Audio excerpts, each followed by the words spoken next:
So if they're up around 24, 28, 30, they could be in some trouble. I think so, because then you turn it into a shootout. That means your offense has to keep pace. And they get him down, but not before he takes it to the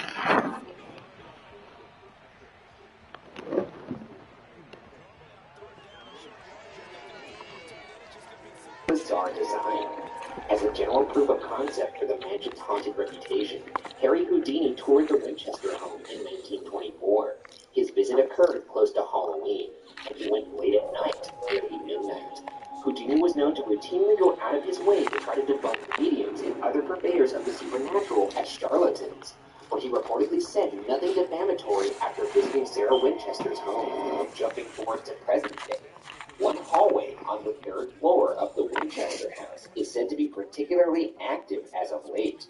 Our static cam placed in that hallway picked up a bat flying, but also picked up what appears to be a black object thrown at the camera. I'm going to call it that. So where's the bat? Huh? Hey, where's the bat? You see it kind of go from there to there.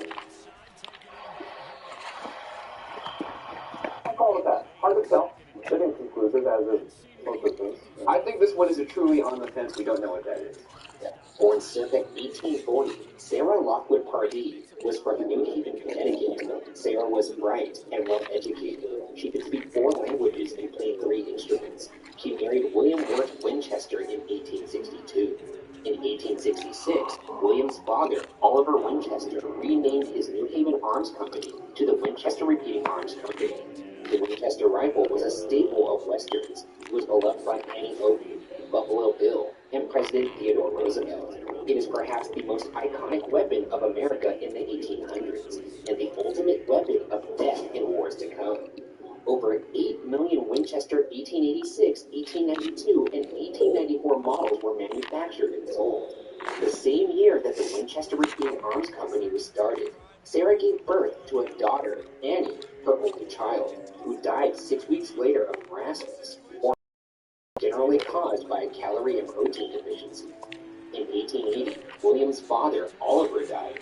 1 year later, William died, leaving 50% of the company and over $20 million in inheritance to Sarah, instantly making her one of the richest women alive. Shortly after, Sarah moved from the East Coast to the West Coast, where she purchased 161 acres of orchards. On this massive plot of land sat an 8-room, 2-story farmhouse, and it's here that the story of the Winchester Mystery House begins. To this day, you can visit an attic that used to be on the land at that time. So right now we're going up in the hay house. This wasn't part of the original farmhouse, but it was part of the original property. It was there when Sarah first bought the land. I remember this funny exciting story. And we're about to go up our old friends, the Switchback stairs. Just another fun part of this house. Is there anybody up here with us? We're coming up. Ah, what's place? Well, we're back. The Gould brothers. Whoever lives in this house, or whoever may be in this house now or in the past, we know this is one of the more original places when this place was first built, and not a weird little fun house that it is now. Now that you know, we know who you are. Because they know that we know that they know that we know who we know that they are. That's the trick. Oh, we need to go down? Yeah, sure. Anybody who's in here with us, let us know. Say something.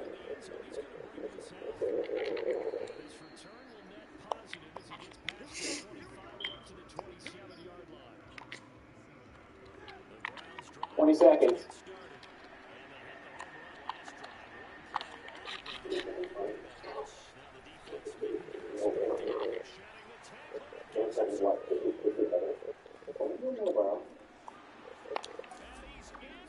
Bye-bye. That was disappointing. Yeah.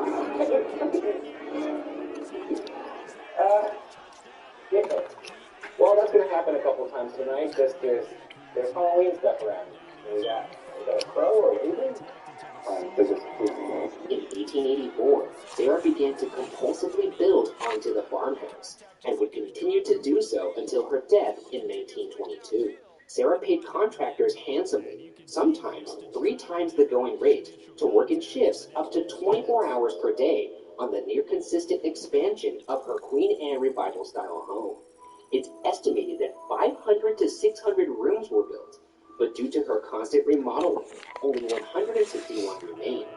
To further contextualize the scale of the mansion, the home has 2,000 doors, 10,000 windows, 47 stairways, 47 fireplaces, 17 chimneys, 6 kitchens, 3 elevators, and 13 bathrooms.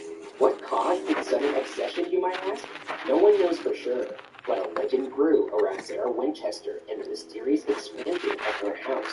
It says that, after losing both her husband and a young daughter, Sarah sank into depression. At the suggestion of a friend, she consulted with a renowned Boston scientist, Adam Moon, who built a seance. Sarah wished to commune with her late loved ones. Instead, Coombs revealed that Sarah was cursed by the countless lives killed by Winchester rivals, and the spirits of those victims had already caused her child and husband to die. The legend contends she was warned that if she ever halted construction on the house, or as many retellings of the legend put it, if the hammers ever ceased, she would fall.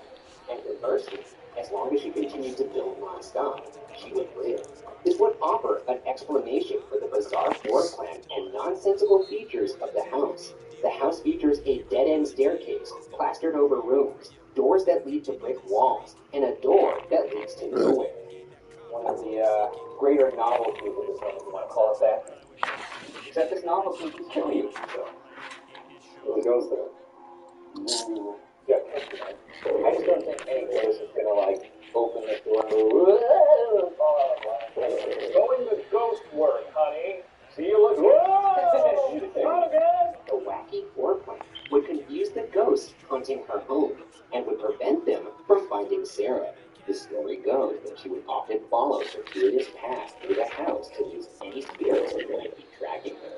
However, some historians say that the legends about Winchester's motives and unconventional methods are overblown, citing letters from Sarah that support the fact that she actually took breaks from building the house.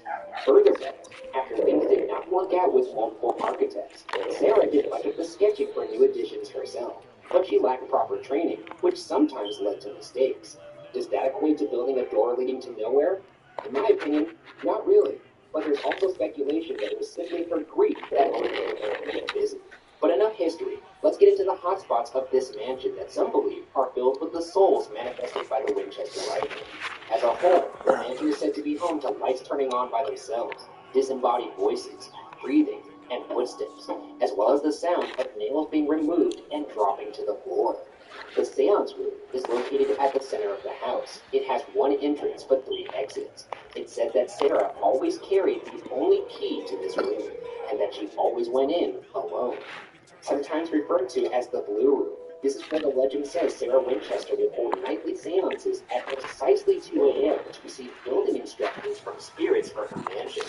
One thing I find odd about that, like the fact that maybe she gets building instructions from the spirits in the seance room, kind of seems contradictory to the idea that she's building a house that's blinding to escape spirits.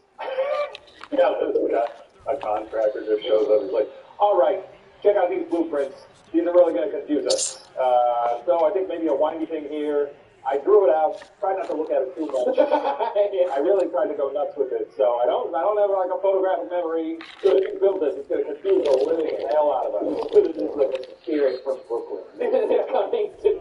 You gave me a bunch of 2x4s. Last time we were in a simple investigation, but since... What, did we even do that? What did we do? We stood in here and were like, look at this one. Yeah, we were really bad with ghost hunting. Yeah. I just took out a brand new battery and took off the plastic from it. Highly unusual. But now we're going to actually conduct a legitimate seance. Let's rock and roll.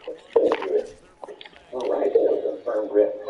Okay, spirits of this room, we're here to communicate with you. Yes. We are welcoming. Yes.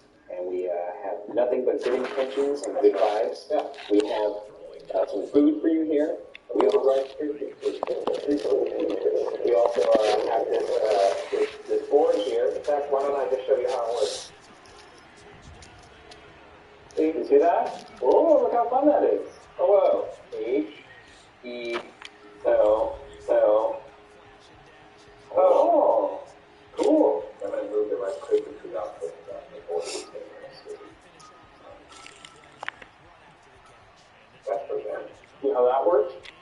want to know what food. Mmm. Yum yum. Now. Alright, here we go. If there's anybody here with us, you could use this board. You could take some of the food. You could remove these candles. You could say something. You could touch something. This is all for you. Sarah, you're hearing us right now. We'd like to speak